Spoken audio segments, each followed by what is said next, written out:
El primer vol d'en Carbònic 3.5.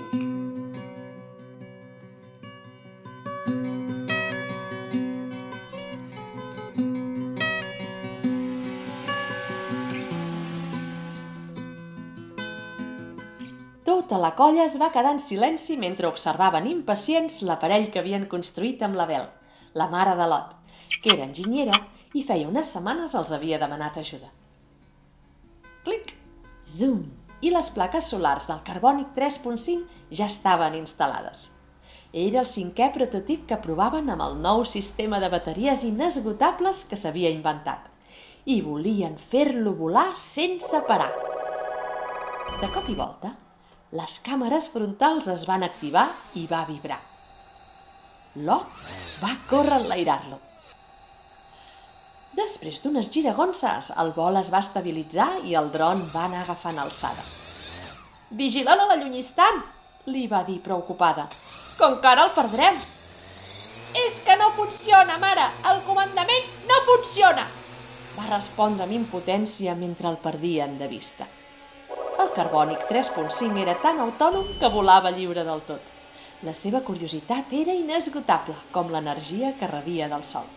Sota seu, pels carrers de la ciutat, hi circulaven cotxes, motos, furgonetes i algun camió. El fum i el brugit dels seus motors l'atabalaven i el so dels clàxons li alterava els circuits. Sentia que l'energia se li escapava i la tristor s'instal·lava als seus dits. No volia acabar sota les rodes d'un cotxe i va aterrar sobre el remolc d'una bicicleta que esperava en un semàfor. El Ramon, que treballava repartint paquets, se'l va mirar sorprès. «D'on ha sortit aquest ara?», va pensar. Al carril bici, les bateries del Carbònic 3.5 van recuperar els quilowatts perduts i l'alegria va tornar als seus circuits. Va posar en marxa els 4 motors i, sense pensar-s'ho, va arrencar el vol.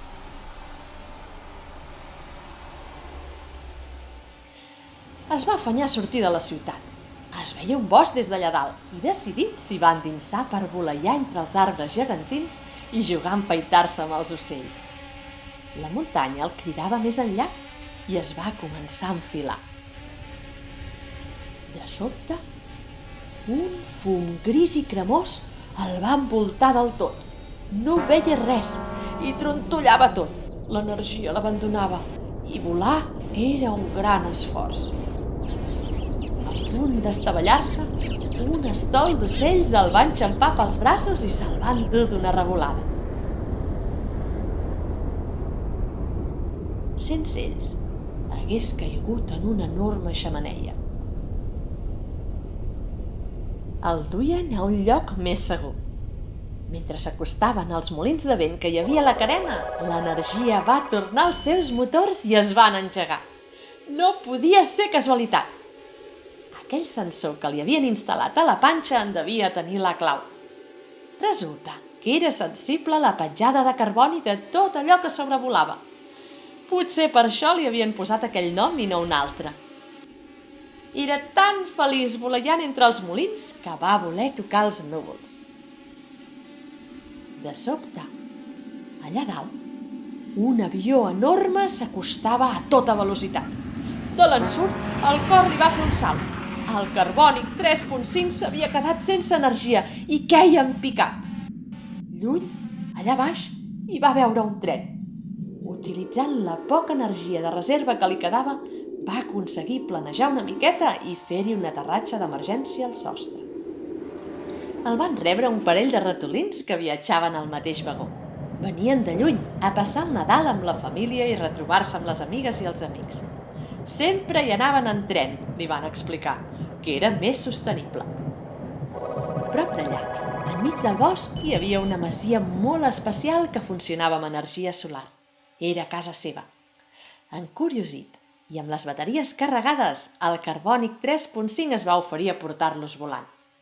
Ja era fosc quan, de sobte, van veure una veta enorme que s'il·luminava. Havien arribat. A l'era del mas hi havia tot de gent mirant l'arbre embadalida. Algunes cares li resultaven familiars. Però si hi havia Lot i la seva mare i la seva germana, que de seguida el van saludar. Desbordant d'energia, el Carbònic 3.5 s'hi va acostar. L'invent havia funcionat i quedava demostrat que un món més sostenible era possible.